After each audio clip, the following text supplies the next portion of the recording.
When a brand that appeared absolutely essential turns into a tech industry joke, what happens? Today, we are delving into the history of RadioShack, a business that was the go-to source for aficionados for electronics, only to find itself on the verge of obsolescence. With more than 7,000 outlets at its height, this retail behemoth went from controlling the electronics market to serving as a warning story. Let us discover. We must return to RadioShack's beginnings if we are to grasp its ascent. Established in Boston in 1921, RadioShack started off as a little mail-order company catering to a narrow but enthusiastic market of amateur radio operators. The company's name even mirrored its beginnings, recalling the RadioShack on-board ships where communications gear was kept. RadioShack was having financial difficulties, even though it had become a modest chain of outlets by the 1960s.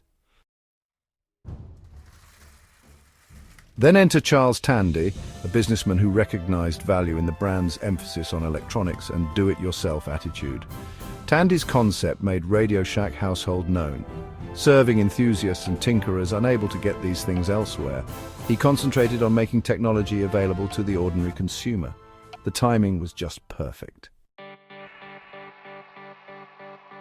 Personal electronics attracted increasing interest in the 1970s and 1980s, which RadioShack seized upon.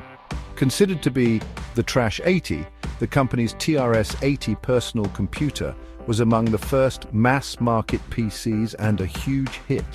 RadioShack permeated everything at its height, said to be 90% of Americans living a few miles from a RadioShack. Thousands of outlets around the country. Want a resistor, a replacement battery, a new tool? RadioShack possessed everything. With its tagline, "You've got questions, we have answers," its reputation as a location where even the least tech-savvy consumer could receive assistance was underlined.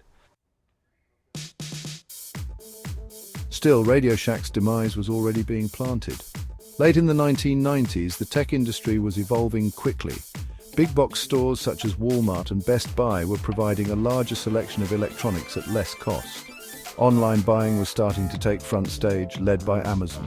RadioShack's stores, sometimes cramped and antiquated, battled to compete. The company struggled to remain profitable as customer tastes moved toward big-ticket devices, since it depended on little-ticket things like cables and adapters.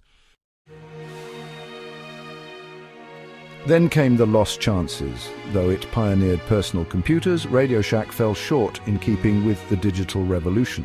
Pursuing short-term revenues instead of long-term development, the corporation concentrated on selling cell phones and accessories instead of doubling down on invention.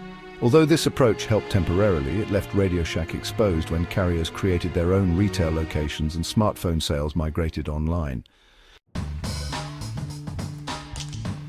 RadioShack was in hot water early in the 2000s. Lack of clear direction and leadership turnover just made things worse. None of the company's rebranding, new store designs, or strong advertising campaigns, which it tried, resonated with consumers. Its primary market, the do-it-yourself tech aficionados, felt abandoned as retailers moved from kits and components to popular devices. RadioShack submitted for bankruptcy in 2015. Several times the brand was sold and relaunched, but the charm vanished. Though they still exist today, a few stores and an online presence hardly match the RadioShack that dominated the electronics scene. Hence, what went wrong? The fall of RadioShack resulted from a succession of mistakes rather than one single one-off event. It lost touch with its target market, neglected to change with the times, and concentrated on transient profits at the price of long-term innovation. The most important lesson here is maybe that even the most famous brands cannot afford to remain static in a society headed forward. The narrative of RadioShack offers a sober warning for the future as well as a sentimental trip through the past. It reminds us of a period when technology felt hands-on and personal, and it forces modern businesses to remain ahead of the curve and connected to their consumers. Having said that, appreciatively for viewing, until next time.